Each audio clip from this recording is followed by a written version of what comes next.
This is Intro to Proofs, section 3.5. I'm going to do questions 1 and 5.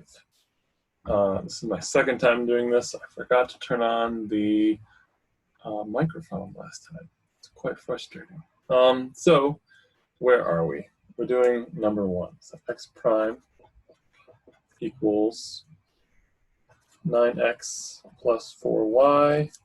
Y prime equals negative 9x minus 3y, which gives us this matrix 9, 4, negative 9, negative 3. So let's find the eigenvalues.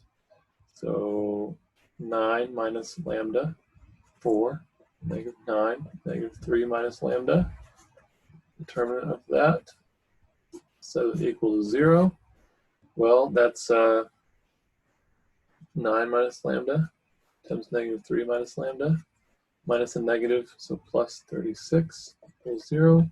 So then FOIL this out, I've got lambda squared. And the regular lambdas, negative 9 and positive 3, so minus 6 lambda. And then I've got minus 27, but add that to the 36 and I get plus 9 equals 0, which factors as lambda minus 3 squared equals 0. So lambda equals 3. Now,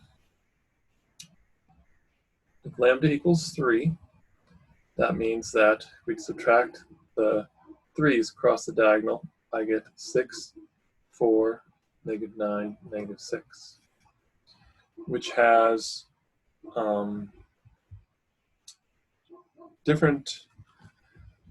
it has Kyle numbers. So potential Kyle numbers we could use might be, say, 2 here and negative 3 there. But I'm going to do something else to show you how to avoid fractions, which is basically the same thing. So the second step, if we jump to the second step of finding V2, so that was 6, negative 9, 4, negative 6. The second step is so I pick anything that's not on the eigenvector. If I pick randomly, I'll probably get something that's not the eigenvector. 1, 0. Well, that's equal to 6, negative 9. Okay, well, let's see if those work as my Kyle numbers. Well, 6 here, positive 36, and negative 9, negative 36, and then that works out too. So that means that these Kyle numbers also work. They're not the simplest ones, but they also work. So then that means V1 is 6, negative 9. V2 equals 1, 0.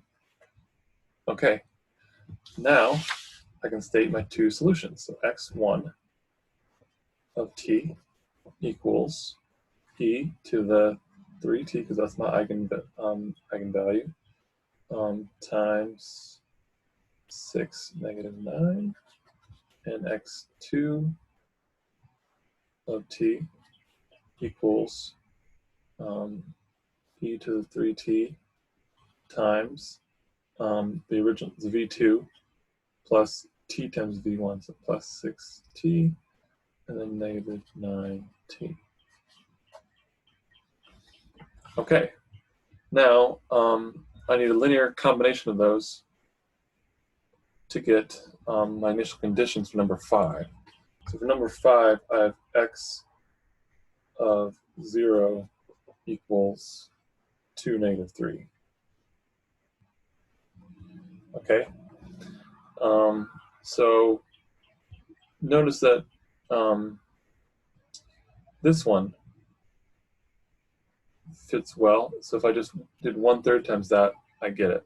So I don't need to solve any fancy, any hard algebra here. I just kind of got lucky here. But let's say I didn't get lucky. Let's say a lot of the problems you don't get lucky. So a general solution is that x of t equals c1 e to the 3t times 6, negative 9 plus c2 e to the 3t times 1 plus 6t, negative 9t. Notice that when you plug in 0, those become nothing. So then you get 2, negative 3 equals 6 c1 negative 9 C1 plus 1 times C2, 0 there. Okay, so if C, so the bottom one here is what you want to solve. So if C were 1/3, that would work out. Now if C is 1/3, then this also works out since C2 is 0. So solving the one with the line with the 0 in it will make everything go faster. So that means C1 is 1/3. So my solution is x of t equals 1/3 e to the 3t times 6 and 9, which you could also move that into the vector if you wanted. E to the 3t times 2 and then 3. All right, I also did this on Sage, which I will put on Moodle for you. So put it over here as well to explain it. So this is copied and pasted right from the end of your section HTML version, but you just need to make sure you change this to be your system and change the initial conditions to be this. So in my case, x is 2 and y is -3. And then also this red line. So in my case, I'm doing -2, 3, but I'm going from -10 to 10. So then it's there, and the red line basically covers up my blue line. Yeah. Okay. So you'll need to make a change to that, and a change to that to double check your homework questions. All right, that is it.